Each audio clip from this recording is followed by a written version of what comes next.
Hey guys, Keylance here. Want another Keylance Gaming? Don't forget the bell button, the subscribe button to get a notification to my channel. Alright guys, we got another gaming article by Tom Ivan. It was done the 21st of January. Let's dive into it. Doom Eternal is double the size of Doom 2016. Executive producer also says game introduces new things from beginning to end, which I'm excited to see. Doom Eternal is approximately twice the size of Doom 2016, according to the executive producer Marty.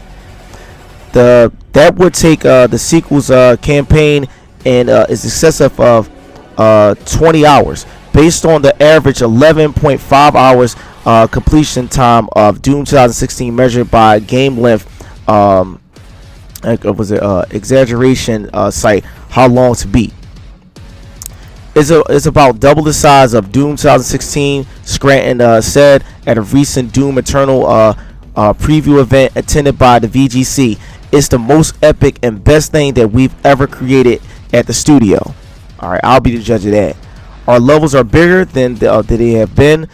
We have doubled the amount of demons, and from the beginning to end, you're going to experience things that are always new.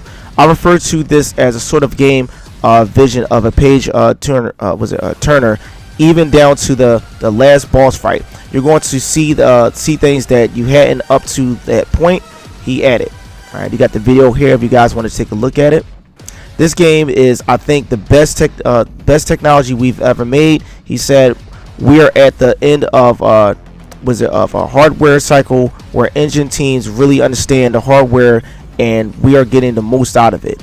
We've increased the graphics, relatively polygon count. Everything is pushed in this game, and it still runs on the console that Doom 2016 ran on. It's fantastic. He added, I can't tell you enough about how good it is, how good it looks on the PS4 and Xbox.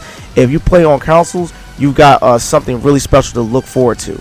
Following the 4-month delay, Doom Eternal release date is March 20th, 2020. Wow, that's a lot of 20s right there. Well, guys, I have to say, I'm excited for Doom Eternal. I bought Doom 2016 probably around the Christmas holiday, and I've been playing it. I played it yesterday, and for the past few weeks, I enjoy the game. I try to play at least like a board or two boards every day when I have a chance, and I'll stop in the middle of it on my checkpoints. But from what I've seen, Doom Eternal looks really good. I'm excited for it. My dad is a Doom nut. All my dad ever did when I was a kid was play the Doom for the PlayStation, but also he had it for the Super Nintendo as well.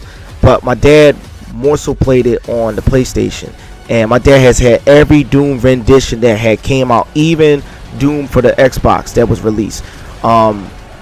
I'm trying to think, has my dad ever played Doom on the PC? I can't even remember that part because I was pretty young. But for the most part, my dad has had pretty much every Doom on every console. Even the long Doom box that was on the PlayStation, guys. And also he has Doom 64 as well. Doom has been a household name for years. I was always scared of Doom, even though Doom is not like a horror type game. Doom is an action game, but I've always been scared of Doom. And we always used to play multiplayer on the PlayStation until eventually they want to put multiplayer on the Xbox, which I think that was Doom 3, I believe. And now that one was a horror game. And I would actually prefer for Doom to actually go back to how Doom 3 played.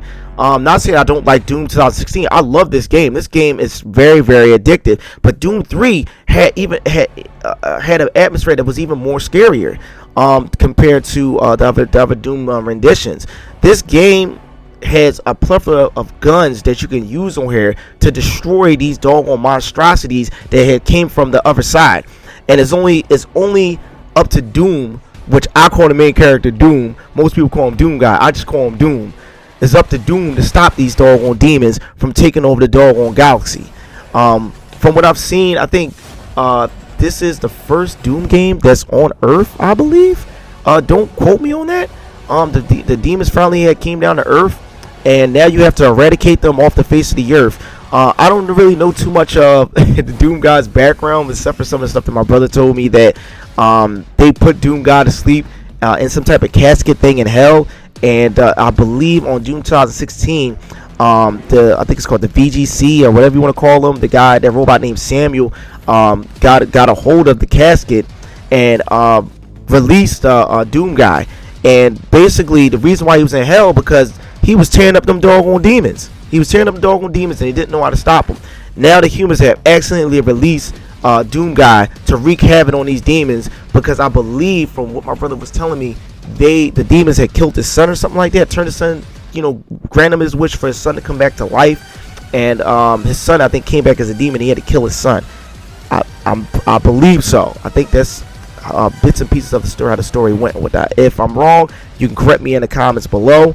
I really believe that, to me, playing many of the different Doom games, personally, to me, the game doesn't really have a story to me, for me playing through it, but it has these mini log things that you can read. I read some of them throughout some of the Dooms that came out, and it's just so funny, like finding bits and pieces of the story. But anyway, guys, that about does it. Don't forget the bell button, the subscribe button to get the notifications to my channel, guys. And we have more gaming news here. Keel Lancer, I'm out.